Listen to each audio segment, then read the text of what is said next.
Right, so I can't excuse missing last night's planting on the rain because I was just tired. But today we're going to be doing 3 plantings to make up for 2 days. So don't worry about the adding up. The rains have more or less arrived, so we are getting in extras to make sure that we have enough survivors to say, yes, we managed a tree for every single day by the end of the year. Because by this point I have definitely planted more than 365 trees, but there are not more than 365 alive right now. We've still got a month to go. So we're starting up today with something that we have so far exclusively lost, the ones I planted this year. This is Elaeis. The previous 2 are ones I bought. This is one I've grown from seed. They've been very erratic from seed. I've had a few come up. I actually did lose a few that were in bags when I was away, but this was one that had already come up before my grandmother's funeral, and it has survived, so I'm hoping it's pretty tough. I'm not doing what I did last time, which is following the general advice of full sun. I'm going with what I've previously done and had success with oil palms, because I've got 3 older living oil palms, which are a long way off bearing, but they are all alive, and one of those is in full sun in a spot that is very sheltered from the wind, and it is alive, and 2 of them are in pretty deep shade, and the one that is in the deepest shade has grown the best. It's not showing any signs of etiolation. It's a pretty healthy, normal looking oil palm as far as I can see. So this one is going in deep shade. This is going on the edge of the sycamore figs thicket. This is actually going right in the edge of where the Opuntia ficus indica, so that the prickly pear is, and it's also got some Euphorbia milli growing around here.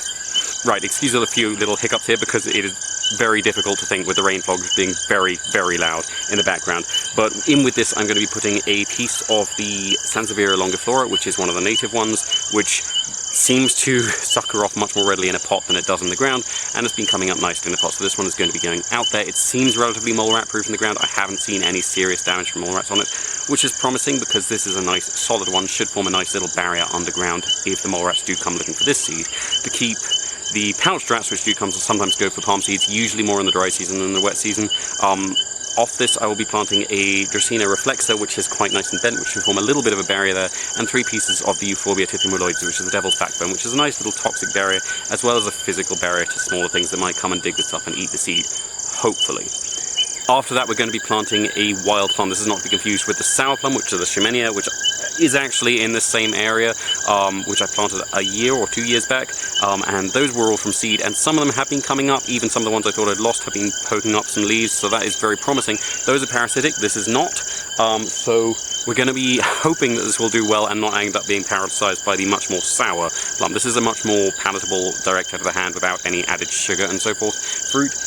The unfortunate thing is you do need 2 at least, because they are male and female on separate trees. The first one is going in with a nice piece of the Ficrea fetida, which is the Mauritius hemp, as its marker plant / succulent barrier / general surround. These are very, very hardy. They don't really mind wet feet, so you don't mind a little bit of a dip here, which is good because this is a riverine tree, and so having things that can cope with being a little bit wet is good, because this is a succulent, but it's a very tolerant one.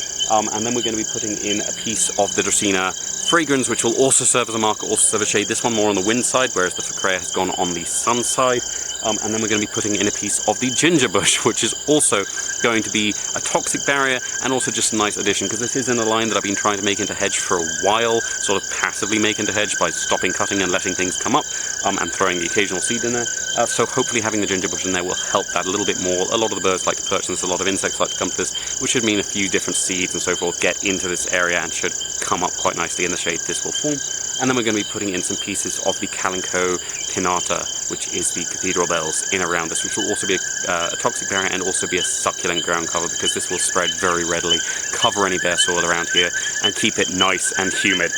And finally, we're going to be doing another of these just a little bit away from that, so hopefully I end up with a male and a female and they can cross-pollinate. These are riverine trees, as I said, so it is ideal if you can have them close to trees, but because this is the beginning of the rains and these are relatively large saplings, I'm hoping being in a relatively open space will be fine, especially because this is an area where I've planted a lot of sun hemp, which should come up very quickly over the next few weeks and should give them a lot more humidity as they first start to come up.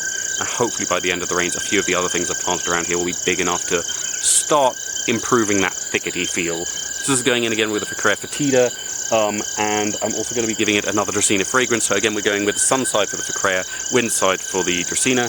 Then we're going to be putting in a piece of the Aloe arborescens, because eventually I do want this Ficrea to come out. Unlike the agaves, these don't sucker vigorously, but when they flower, I probably will cut that flower off and let the stalk die down and be mulch here, because I don't really want them here long term. It's just as a foundational thing.